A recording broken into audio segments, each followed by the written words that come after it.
Hi everyone, welcome to Ekam IAS academy Hyderabad. So మనం daily current affairs discuss చేసుకుంటాం కదా.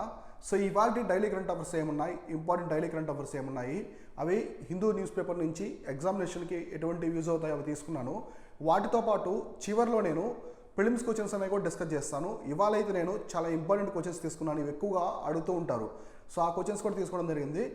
So current affairs discuss చేసిన తర్వాత ప్రిలిమ్స్ క్వశ్చన్స్ కూడా క్లియర్గా డిస్కస్ చేస్తాను.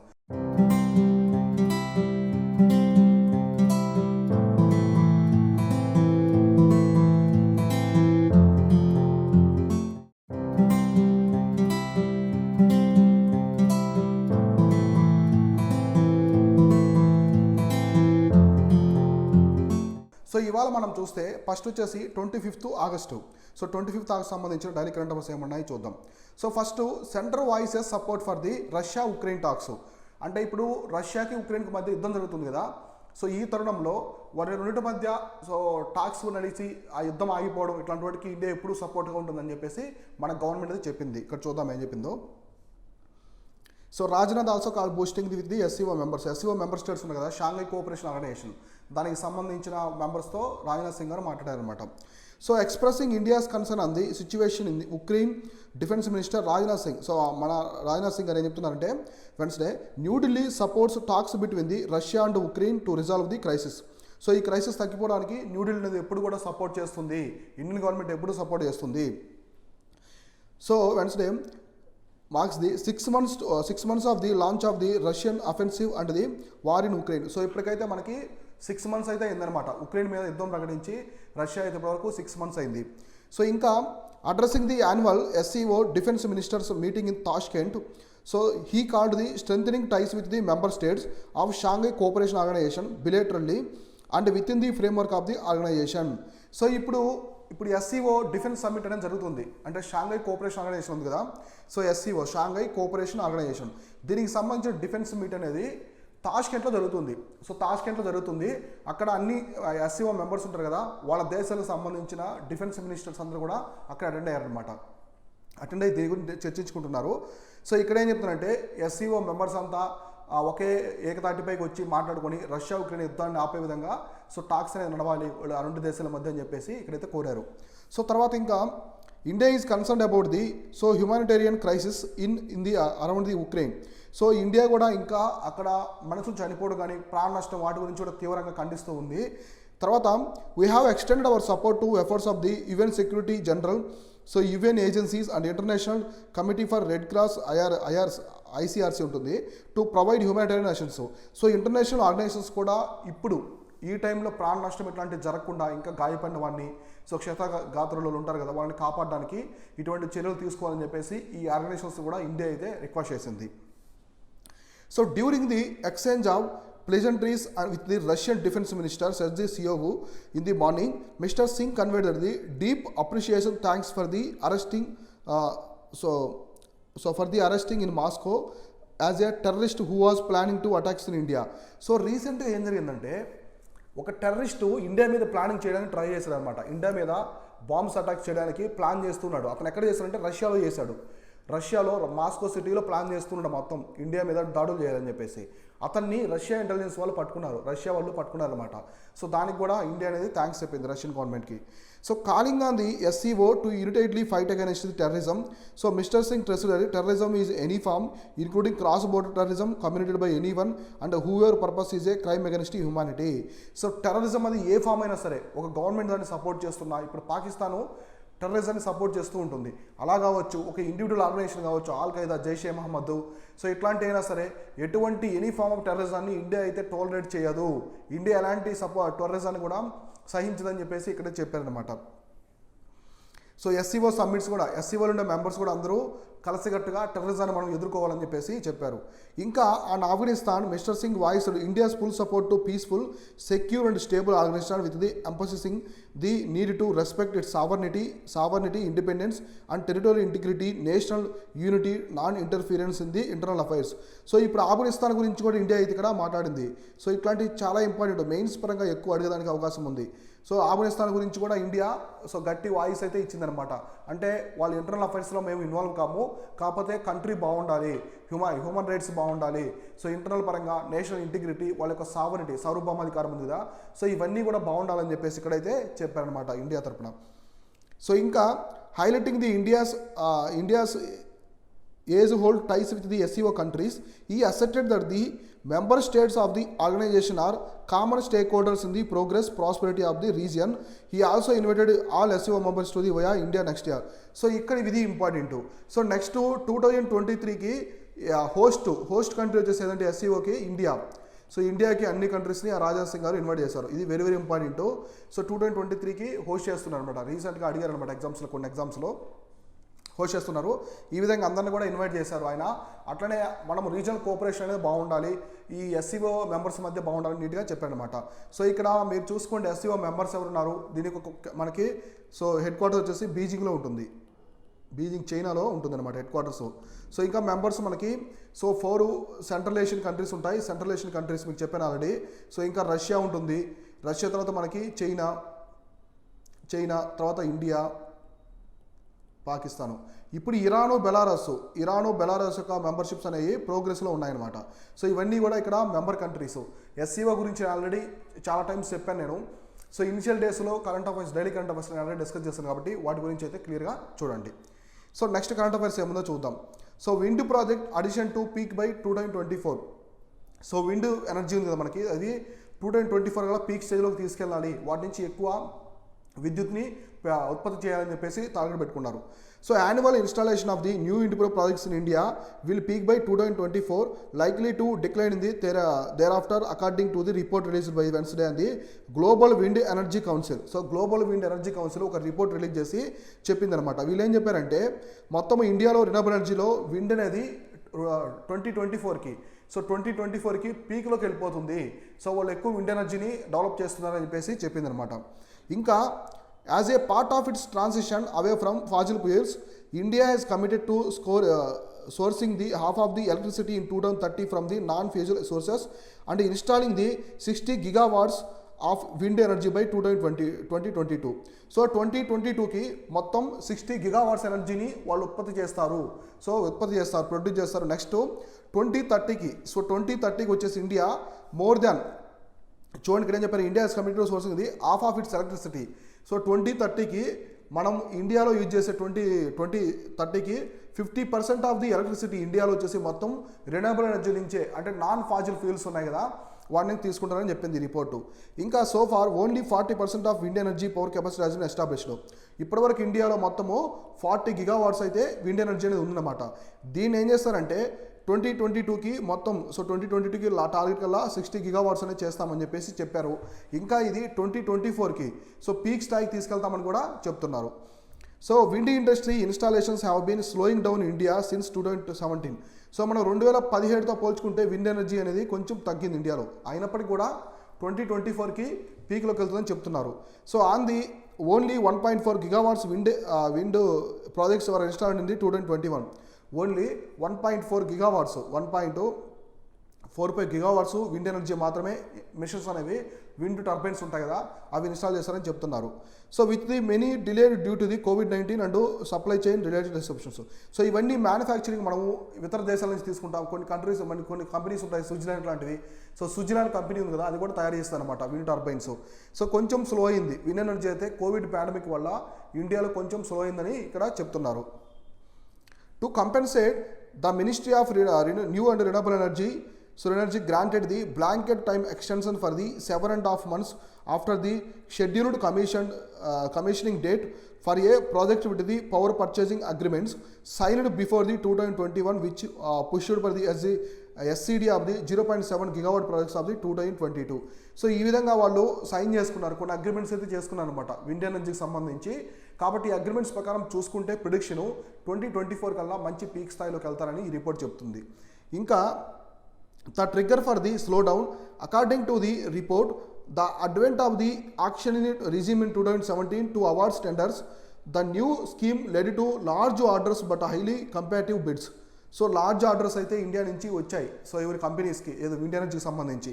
ఎందుకంటే ఈ COVID-19 పాండమిక్ వల్ల మన విండ్ ఎలక్ట్రిసిటీకి సంబంధించిన ఇన్స్టాలేషన్ మొత్తం కూడా ఆగిపోయింది.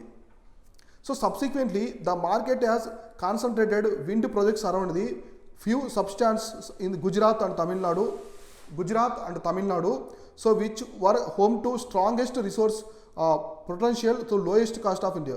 సో మనకి విండ్ ఎనర్జీలో గుర్తుపెట్టుకోండి, విండ్ ఎనర్జీలో తమిళనాడు అనేది టాప్ ప్లేస్లో ఉందన్నమాట. సో టాప్ ప్లేస్లో ఉంది. సో తమిళనాడులో కావచ్చు, గుజరాత్లో కావచ్చు, ఇప్పుడు ఇన్స్టాలేషన్స్ చాలా ఎక్కువగా చేస్తున్నారు. This created bottle next and slow down activity that made the costlier than the solar power. So ఇట్లా జరిగితే ఇక్కడ ఏమైంది, గుజరాత్ ఇట్లా కొన్ని ఏరియాస్కి మాత్రమే దీన్ని చేస్తే సోలార్ ఎనర్జీ కంటే ఇది ఎక్కువగా కాస్ట్ అయ్యేదానికి ఛాన్స్ అయితే అవకాశం ఉందని చెప్తున్నారు. After 2024 so fresh project likely to wind solar hybrid projects were both systems install అయింది land energy so power and through energy. So ఇక్కడ మనకి ఇక్కడ 2024కి ఇక్కడ విండ్ ఎనర్జీ అయితే హైబ్రిడ్ ప్రాజెక్ట్స్ వస్తాయి. హైబ్రిడ్ ప్రాజెక్ట్స్ వచ్చి ఇండియాలో ఇందాక టెండర్ చెప్పారు ఇక్కడ టెండర్స్, ఆ టెండర్స్ వల్ల విండ్ హైడ్రో మనకి హైబ్రిడ్ ప్రాజెక్ట్స్ వచ్చి ఇండియాలో విండ్ ఎనర్జీ ఒకసారిగా ఒక్కసారిగా మంచి భూమి వస్తుందని ఇక్కడైతే చెప్పారనమాట. సో ఇది వచ్చి చూసుకోండి, ఇండియాలో విండ్ ఎనర్జీకి సంబంధించి ఏ స్టేట్ ఎక్కువ ప్రొడ్యూస్ చేస్తుంది, ఎక్కడెక్కడ ఉన్నాయి లొకేషన్స్, మీ ఓన్ స్టేట్లో ఎక్కడెక్కడ ఉన్నాయి ఏమైనా ఉంటే క్లియర్గా చూసుకోండి. ఇప్పుడు ఆంధ్రప్రదేశ్లో అయితే అనంతపురం డిస్టిక్లో ఉంటాయి విండ్ ఎనర్జీకి సంబంధించిన పెద్ద పెద్ద టర్బైన్స్ ఇవి. సో కాబట్టి ఇది వచ్చేసి ఇంపార్టెంట్ కరెంట్ అఫైర్స్. తర్వాత ఏముందో డిస్కస్ చేద్దాం. ఇప్పుడు ఇది వచ్చేసి GST kitty for the top states could rise 20% in the February financial year 23. So CRISIL ఇది వచ్చేసి మనకి రేటింగ్ ఏజెన్సీ అనమాట. క్రిసిల్ అనేది rating agency. So rating agency. So ఇక్కడ ఏం చెప్తున్నారంటే GST kitty for top states 20% అనేది రైజ్ అయ్యాయి ఫైనాన్షియల్ 23లో అని చెప్పేసి చెప్తున్నారు. సో చూద్దాం. The India's top 17 states overall revenues were expected to grow at the moderate 7% to 9% rate this year from the about the 25% in the 2021 to 22. So ఈ చూడండి, put their goods and services tax collections would likely to increase 20% increase. So ఇక్కడ 7 to 9% వరకు అయితే GST ఆ rates అనేవి పెరిగాయి. స్టేట్స్లో వచ్చి జిఎస్టీకి సంబంధించిన రేట్స్ అనేవి పెరిగాయి అనమాట. So grow at the moderate అంటే రెవెన్యూస్, ఇక్కడ రేట్స్ కాదు రెవెన్యూస్, స్టేట్ యొక్క రెవెన్యూస్ అనేది జిఎస్టీ ప్రకారం చూసుకుంటే 7 to 9% పెరిగింది. ఇది ఇంకా చూసుకుంటే 20% వరకు ఇంక్రీజ్ అయ్యే అవకాశం ఉంది. రెవెన్యూస్ 20% ఇంక్రీజ్ అయ్యేది ఉందని చెప్తున్నారు. సో మామూలుగా మొన్న కూడా ఇన్ఫ్లేషన్ రావడం వల్ల గూడ్స్ కన్జ్యూమర్ కన్జంప్షన్ ఎక్కువ పెరిగింది. సో మామూలుగా కన్జ్యూమర్ కన్జంప్షన్ పెరిగినప్పుడు ఎక్కువ వస్తువులు కొంటారు, దాని మీద జిఎస్టీ పడుతూ ఉంటుంది. దానివల్ల వీళ్ళకి ఆదాయం ఎక్కువ ఉంటుంది అనమాట గవర్నమెంట్కి అట్లా. So aggregate the state GST collections so which had already rebounded by the about 29% last year, so would provide the biggest impetus to the revenue growth for these states which account for the 85 to 90% of aggregate gross domestic product. ఈ GST revenues ద్వారా GSTP కూడా చాలా contribute చేస్తున్నాయి. అంటే స్టేట్స్కి వచ్చే ఈ revenues GSTP కూడా చాలా వరకు కాంట్రిబ్యూట్ చేస్తున్నాయి ఇక్కడ చెప్తున్నారు. సో ఇంకా we expected this momentum to sustain and collective collections to further increase 25% of the fiscal and supported by the better compliance levels, higher inflationary environment and steady environment growth. So ఇంకా దీనివల్ల ఒక inflationary environment అనేది కూడా తగ్గిపోతుంది. Hire inflationary environment and study economic growth కూడా వస్తుందని చెప్తున్నారు. Hire inflationary environment వస్తుంది అండ్ స్టడీ ఎకనామిక్ గ్రోత్ కూడా వస్తుందని చెప్పేసి దీనివల్ల చెప్తున్నారు. ఇంకా ఏం చెప్తున్నారో చూద్దాం.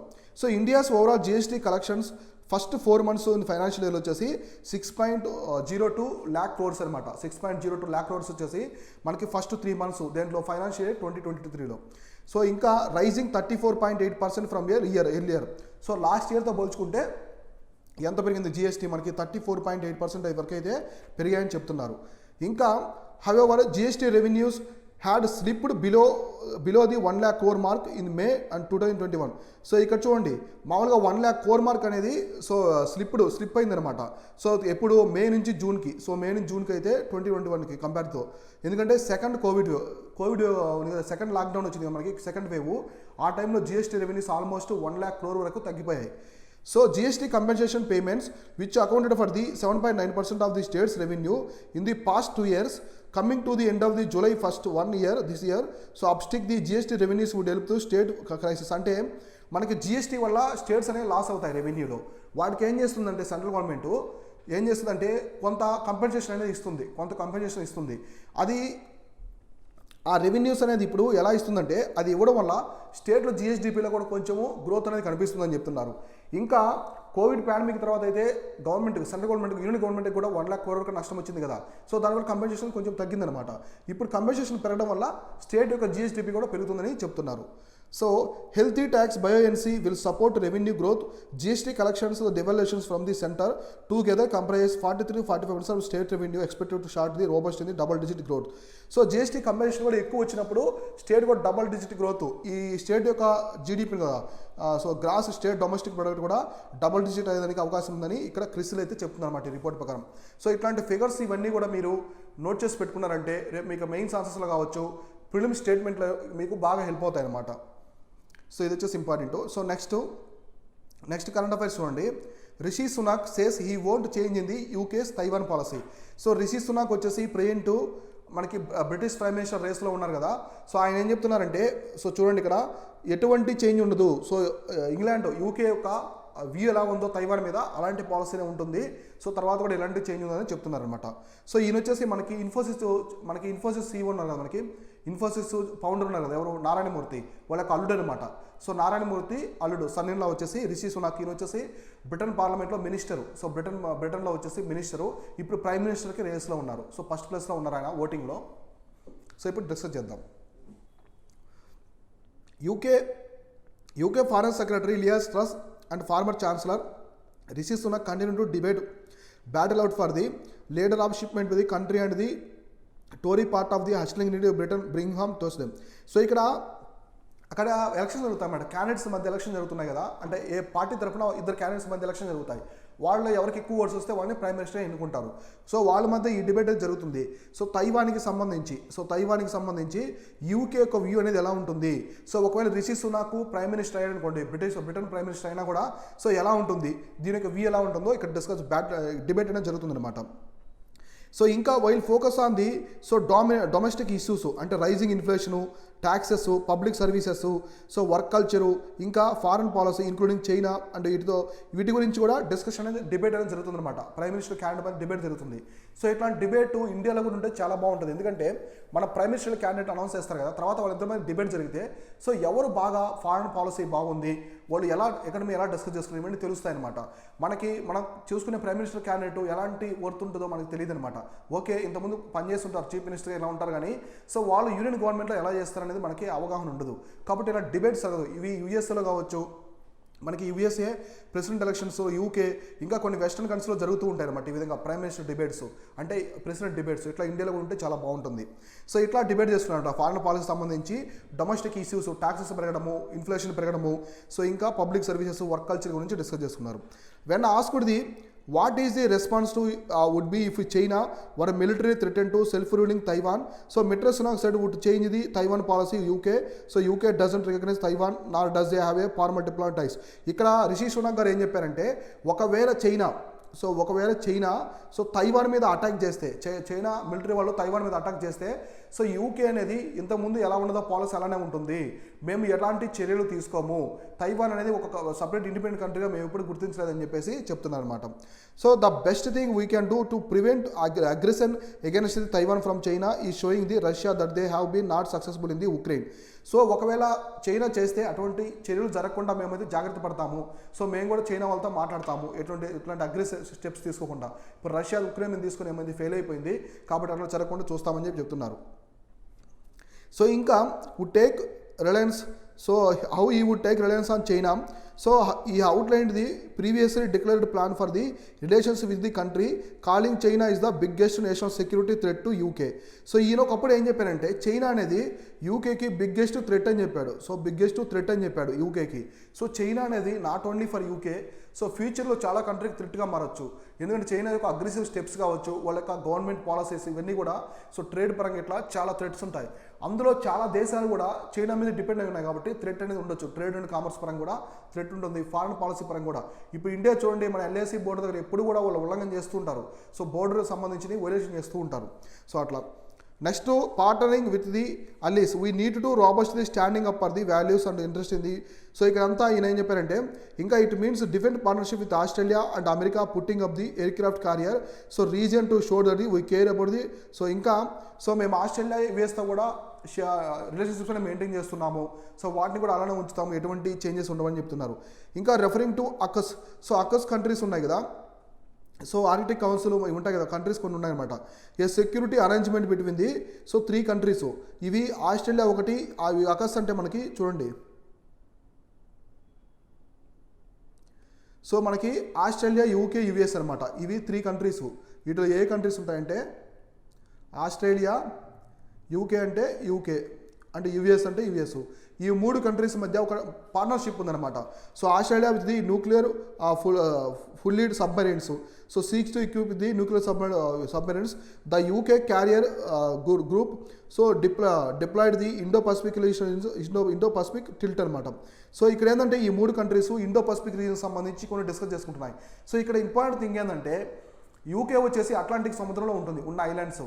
అయినప్పటికీ కూడా ఇండో పసిఫిక్ రీజన్లో ఇవి కీ రోల్ ప్లే చేస్తున్నాయి. ఎందుకంటే ఆస్ట్రేలియా ఉంది ఇండియన్ ఓషన్ రీజన్లో, అలా పసిఫిక్ ఓషన్లో మనకి యూకే ఉంది, యుఎస్ఏ ఉంది, ఇట్లా ఉందన్నమాట.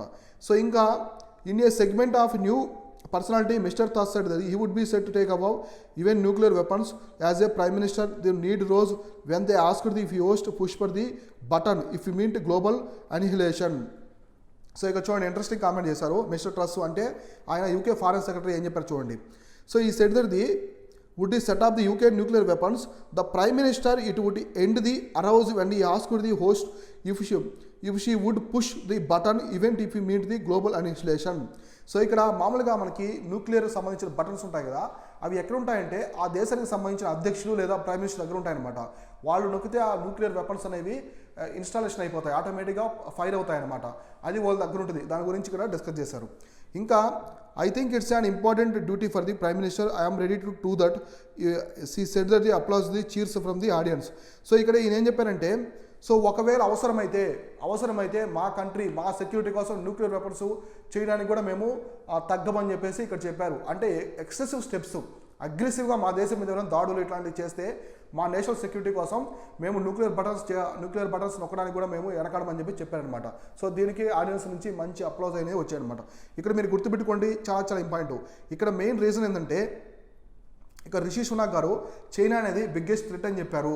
అలానే చైనాతో రిలేషన్షిప్ సరిగా లేని ఆస్ట్రేలియా యుఎస్తో కూడా రిలేషన్షిప్స్ మెయింటైన్ చేస్తున్నారు కాబట్టి తైవాన్ మీద వేరే పాలసీ ఉంటుందని ఎక్స్పెక్ట్ చేశారు జియో పొలిటిషియన్స్ వీళ్ళు. కాకపోతే ఆయన ఏం చెప్పారంటే తైవాన్ మీద మా నుంచి ఎలాంటి ఉండదు, ఎంతమంది ఎలా ఉన్నాం అలానే ఉంటామని ఇక్కడైతే ఎక్స్ప్లెయిన్ చేశారు. సో ఇది వచ్చేసి what daily current affairs. So ఇప్పుడు మనము కొన్ని ప్రిలిమ్స్ క్వశ్చన్స్ చూద్దాం. ప్రిలిమ్స్ క్వశ్చన్స్ ఎలా ఉంటాయి డిస్కస్ చేద్దాం. ఇవాళ నేను వచ్చేసి క్వశ్చన్స్ ఏం తీసుకున్నానంటే మిడివల్ ఇండియా నుంచి తీసుకున్నాను. సో మిడివల్ ఇండియన్ హిస్టరీ ఉంది కదా, సో మిడివల్ ఇండియన్ హిస్టరీ నుంచి తీసుకున్నాను. సో ఏ ఉన్నాయి క్లియర్గా డిస్కస్ చేద్దాం. So which of the following Mughal emperor known as the Zindapir. So Mughal emperors ఉంటారు కదా మనకి, సో బాబర్, హుమయూన్, అక్బర్, జహంగీర్, షాజహాన్, ఔరంగజేబు వీళ్ళందరూ కూడా మొఘల్ ఎంపరర్స్. అలానే తర్వాత లేటర్ మొఘల్స్ కూడా ఉంటారు. మహమ్మద్ షా రంగీలా, ఆలంగీర్ 2 కావచ్చు, అక్బర్ 2 కావచ్చు, ఇట్లా ఉంటారు కదా మన వాళ్ళు, జలంధర్ షా వాళ్ళు. సో వాళ్ళు లేటర్ మొఘల్స్. ఇక్కడ ఎవరిని ఏ మొఘల్ ఎంపరర్ని జిందాపీర్ అని పిలుస్తున్నారు అని అడుగుతున్నారు. అక్బర్, హుమయూన్, షాజహాన్, ఔరంగజేబు. ఆన్సర్ వచ్చేసి మనకి ఔరంగజేబు అనమాట. ఎందుకంటే ఈయన చాలా సింపుల్ లైఫ్ స్టైల్ ఉండేది. So simple life style. So ఈయన ఎంపరర్ అయినప్పటికీ కూడా చాలా సింపుల్ లైఫ్ స్టైల్. ఈయన చాలా అగ్రెసివ్ పర్సన్, అంటే ఆర్థోడాక్స్ ఇస్లామిస్ట్ అనమాట. అంటే హిందూస్ని ఆపోజిట్ హిందూస్, సో రిమైనింగ్ మతాల వాళ్ళని సరిగా గౌరవించేవాడు కాదు. సో సెక్యులరిజంగా ఉండేవాడు కాదనమాట. ఈక్వాలిటీ అనేది ఉండేది కాదు, చాలా అగ్రెసివ్గా ఉండేవాడు. కాకపోతే ఈయన లైఫ్ స్టైల్ అనేది చాలా సింపుల్గా ఉండేది. అందువల్ల ఈయన వచ్చేసి జిందాపీర్ అని పిలుస్తారనమాట. సో నెక్స్ట్ ప్రశ్న ఏంటంటే which of the following Delhi Sultan was first to start irrigation works. So irrigation work start చేసిన మొట్టమొదటి ఢిల్లీ సుల్తాన్ ఎవరైనా అడుగుతున్నారు. సో అల్లావుద్దీన్ ఖిల్జీ, గియాసుద్దీన్ తుగ్లక్, బాల్బన్ ఇల్తుట్మిష్. ఆన్సర్ వచ్చేసి గియాసుద్దీన్ తుగ్లక్ అనమాట. ఈయన వచ్చేసి founder of Tughlaq dynasty. So founder of Tughlaq dynasty ఈయన ఈ ఇరిగేషన్ వర్క్స్ అనేవి స్టార్ట్ చేశారు. సో అగ్రికల్చర్ సంబంధించిన క్రాప్ స్కీమ్ వాటర్ కావాలి అని కాలువలు కానీ ఇవన్నీ తీశారనమాట. ఫిరోజ్ షా తుగ్లక్ వచ్చి కెనాల్స్ అన్ని నిర్మించారు, తర్వాత కెనాల్స్ అన్ని నిర్మించారు. సో ఈయన వచ్చేసి ఇరిగేషన్ వర్క్ స్టార్ట్ చేసిన మొట్టమొదటి సుల్తాన్ వచ్చి ఢిల్లీ సుల్తాను గియాసుద్దీన్ తుగ్లక్. సో గుర్తుపెట్టుకోండి, చాలా ఇంపార్టెంట్. సో ఇక ఇల్టుట్మిష్ తెలుసు కదా మీకు, ఈయన కుతుబ్ మినార్ని కంప్లీట్ చేస్తాడు. సో కుతుబ్ మినార్ స్టార్ట్ చేసేది కుతుబుద్దీన్ ఐబక్, కానీ దాన్ని కంప్లీట్ చేసేది కుతుబ్ మినార్ని కంప్లీట్ చేసేది మాత్రం ఇల్టుట్మిష్ అనమాట. So Balban iron and blood and iron policy, so blood and iron పాలసీని ఫాలో అవుతాడు. ఇట్లా important. So Delhi sultanate medieval ఇండియాలో వెరీ వెరీ ఇంపార్టెంట్, బాగా చూసుకోండి, చాలా ఇంపార్టెంట్. ఇది ఎగ్జామినేషన్ పరంగా అడుగుతూ ఉంటారు. సో తర్వాత ప్రశ్నలు ఏమన్నాయి చూద్దాం. సో తర్వాత which of the who was the first Delhi sultan to March to south India? So south India వైపు వెళ్ళిన మొట్టమొదటి ఢిల్లీ సుల్తాన్ ఎవరు? సో ఇక్కడ అల్లావుద్దీన్ ఖిల్జీ అనమాట ఆన్సర్ వచ్చేసి. ఇప్పుడు ఎక్స్ప్లెయిన్ చేస్తాను చూడండి. ఈయన దేవగిరి మీద దాడి చేస్తాడు, ఫస్ట్ దేవగిరి మీద దాడి చేస్తాడు. సో దేవగిరిలో వచ్చేసి యాదవ దినస్థీ పరిపాలిస్తూ ఉంటుంది అనమాట. దేవగిరి మధ్యప్రదేశ్లో దక్కన్ రీజియన్లో ఉంటుంది. సో ఇక్కడ యాదవ దినస్థీ పరిపాలిస్తూ ఉంటుంది. మొట్టమొదట అటాక్ చేసే ఫస్ట్ వారు అల్లావుద్దీన్ ఖిల్జీ ఫస్ట్ చేసే south side. So Yadava dynasty పరిపాలిస్తున్నటువంటి దేవగిరి మీద దాడి చేసి అక్కడ మొత్తం ధ్వంసం చేస్తాడు. సో తర్వాత ఇక్కడి నుంచి వాళ్ళు మదురై వరకు వెళ్తారనమాట. సో మదురై వరకు వెళ్తారు with the help of Malik Kafur. So Malik Kafur వచ్చేసి మిలిటరీ కమాండరు. ఎక్కడ? సో అల్లావుద్దీన్ ఖిల్జీ దగ్గర మాలిక్ కాఫర్ వచ్చేసి మిలిటరీ కమాండరు. వీళ్ళు మదురై వరకు వెళ్తారు. చిదంబరం టెంపుల్ దగ్గర కూడా వీళ్ళు దోచుకుంటారనమాట ఢిల్లీ సుల్తాన్లో అల్లావుద్దీన్ ఖిల్జీ దగ్గర నుంచి.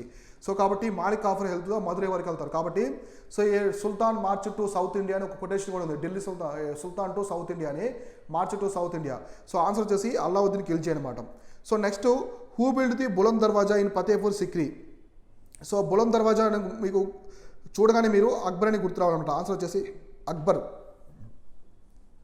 సో ఇక్కడ అక్బరు బులంద్ దర్వాజా. సో ఇది ఒక పెద్ద దర్వాజా అనమాట. సో ఇది వచ్చేసి ఒక పెద్ద దర్వాజా. సో దర్వాజా ఉంటాయి కదా మనకి, సో దర్వాజా లాగా నిర్మించారు అనమాట. దీని వచ్చేసి ఇది ఇండియాలోనే హైయెస్ట్, సో మనకి ఇండియాలో వన్ ఆఫ్ ది హైయెస్ట్ దర్వాజా అనమాట, ఎత్తులో ఉండే దర్వాజా. సో దీన్ని నిర్మించారు అక్బర్ వచ్చేసి. సెకండ్ ఫతేపూర్ సిక్రీ. సో అక్బరు ఆగ్రా నుంచి, సో క్యాపిటల్ని ఆగ్రా నుంచి ఫతేపూర్ సిక్రీ షిఫ్ట్ చేస్తాడు. సో ఆగ్రా నుంచి shifted to the Fatehpur Sikri. First ఆగ్రాలో క్యాపిటల్ ఉంటుంది, దాన్ని అక్కడ షిఫ్ట్ చేస్తాడు. ఇంకా అక్బర్ నిర్మించిన కడ్డాలు ఏమున్నాయి? ఆగ్రా పోర్టు కూడా. సో ఆగ్రా పోర్ట్ ఉంది కదా, ఆగ్రా పోర్టును కూడా అక్బర్ నిర్మిస్తాడు అనమాట. సో అక్బరు తర్వాత ఇంకా ఒక న్యూ రిలీజన్ ఉంది. సో మనకి ఈ న్యూ రిలీజన్ ఒకటి ఉందన్నమాట. సో దివాన్ ఇలాహీ ఉంది కదా, సో దాన్ని కూడా దీని ఇలాహీ ఉంది కదా, సో ఆ మతాన్ని కూడా ఆయన నిర్మిస్తాడు, దీని ఇలాహీ. సో ఇది న్యూ రిలీజన్ అనమాట. సో ఈ రిలీజన్లో ఫస్ట్ చేరే పర్సన్ వచ్చేసి బీర్బల్. సో బీర్బల్ జాయిన్ అవుతాడు. ఇట్లాంటి ఇంపార్టెంట్ థింగ్స్ అన్నీ కూడా చూసుకోండి. అంటే మీరు ఒక ప్రశ్న గురించి చదివేటప్పుడు ఆప్షన్స్ రిమైనింగ్ కావచ్చు అన్నీ కూడా క్లియర్ కట్గా చూసుకుంటేనే ఎగ్జామినేషన్ పరంగా మీకు చాలా యూజ్ అవుతుంది ఉంటుంది అనమాట. సో ఇవి వచ్చేసి ఇవాళ ప్రశ్నలు, ఇలాంటి డైలీ కరెంట్ అఫైర్స్ అలానే ఫిలిమ్స్కి సంబంధించిన ప్రశ్నలు అనమాట. రేపు ఏమేమి ఉన్నాయి, ఇంపార్టెంట్ ఏమేమి ఉన్నాయి అవన్నీ కూడా మనం కరెంట్ అఫైర్స్ డిస్కస్ చేసుకుందాం. వాటితో పాటు ఫిలిమ్స్ క్వశ్చన్స్ కూడా డిస్కస్ చేసుకుందాం. ఇది వచ్చేసి ఇవాళ ఇంపార్టెంట్ డైలీ కరెంట్ అఫైర్స్. ఇవి ఫాలో అవుతూ ఉండండి. సో యూపీఎస్సీ ఎగ్జామినేషన్ కావచ్చు, మీరు స్టేట్ పీస్ ఎగ్జామ్స్కి వేటికైనా ఇవి చాలా యూజ్ అవుతాయి. మీకు మెయిన్స్ పరంగా, ఫిలిమ్స్ పరంగా, రెండింటి పరంగా ఇవి చాలా యూజ్ అవుతాయి. సో మీకు మంచి అవేర్నెస్ని ఇవి క్రియేట్ చేస్తాయి అనమాట. న్యూస్ పేపర్ చదువుతూ ఉండడం వల్ల, ఇలాంటి కరెంట్ అఫైర్స్ మన డైలీ కరెంట్ అఫైర్స్ చూడడం వల్ల. సో ఇది వచ్చేసి ఇవాళ daily current affairs. Thank you so much.